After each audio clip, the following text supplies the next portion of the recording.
Toledo's key role in baseball history stretches back to the earliest days the game was played in the Glass City. In 1884, the Blue Stockings played in what was then a major league, the American Association, making their catcher, Moses Fleetwood Walker, the first African-American to play in the big leagues. Walker, who's from Steubenville originally, and his brother Weldy were great athletes and intelligent people who were college educated but also wanted to play baseball. So he's a learned man, and he understood the times, but was a great athlete. And he got the opportunity to play in Toledo with their major league team at the time. It was not a great experience for him initially, but he was good and he proved his worth, had to really earn the respect of teams, his teammates and opponents.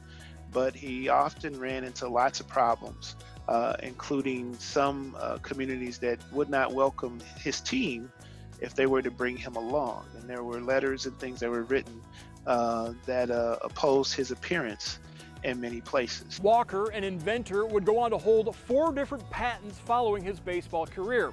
With the unofficial color line in place, black baseball would play its independent teams until 1920 in the formation of the first Negro League, the Negro National League. This year, organized baseball, led by the Negro League Baseball Museum in Kansas City, is celebrating that centennial. We were able to secure wonderful grants from both the Major League Baseball and the Major League Baseball Players Association for continued support of the museum and its programs, a second gift that came in at $1 million combined, total from those 2 organizations. We pivoted to a social media campaign, which is still ongoing, called Tip Your Cap. And a lot of notable folks were able to show respect to the Negro Leagues by simply taking a photo or posting a video on social media, tipping their cap, which is a gesture in baseball of respect. And we were fortunate to get 4 of our former presidents to tip their cap, along with other notable sports celebrities like Michael Jordan and other baseball and celebrities from other sports as well as entertainment. And everyday folks can also tip their cap on their Facebook or their Twitter or other social media and be included in this celebration.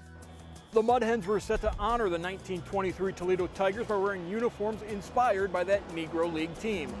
All minor league teams were encouraged to celebrate the 100th anniversary of the Negro Leagues.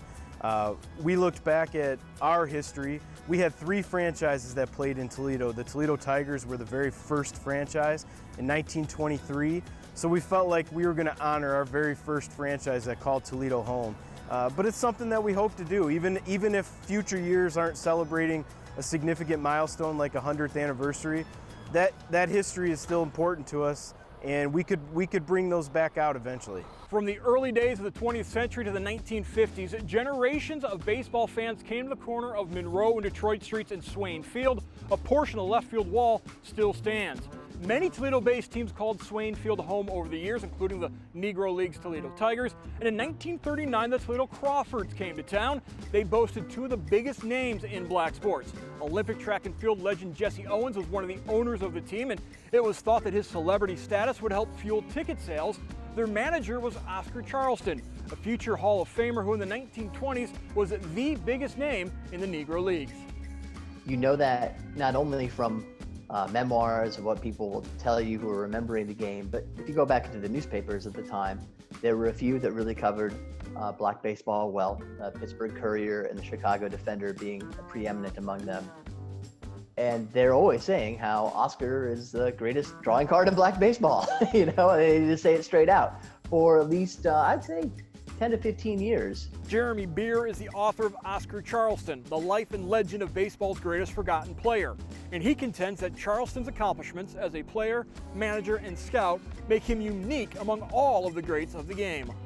There's a possibility that he has the best overall baseball resume of anybody who ever lived. He is the best all-around player in black baseball history. That's what the statistical record would lead you to believe. That's what his contemporaries said. He would almost certainly, you almost have to consider him a top 5, top 10 at worst, all-time performer just generally, if you're including people of all races and eras in that comparison, just as a player. So yeah, okay, that's So he's inner circle. Then 3, as a manager. He becomes a player manager at the age of 27. And he's voted as the best manager in Negro Leagues history by a poll of former Negro Leagues players taken, I don't know, now 20, 25 years ago. So he was a great manager. He won championships as a manager, was well respected, an incredible player. And he was a pioneering scout. I think he was probably the first African-American to be paid to scout for a white major league team. Take that sort of historical importance into account as a scout, as well as the managerial and playing record. I don't know if anybody can match it. The Negro Leagues are a part of history, but they remain a fascinating subject to explore. The Negro League Baseball Museum is keeping their story alive. People understand baseball and people understand sports.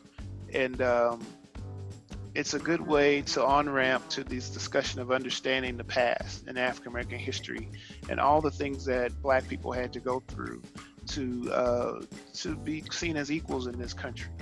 And it is everyone's history. It is not just African-American history. It is truly American history. And the good, the bad, the ugly, but more importantly, the triumphant as well is here in our museum. So we feel those lessons are worth learning. This game is part of us and it's part of our being American, and we shouldn't deny ourselves that.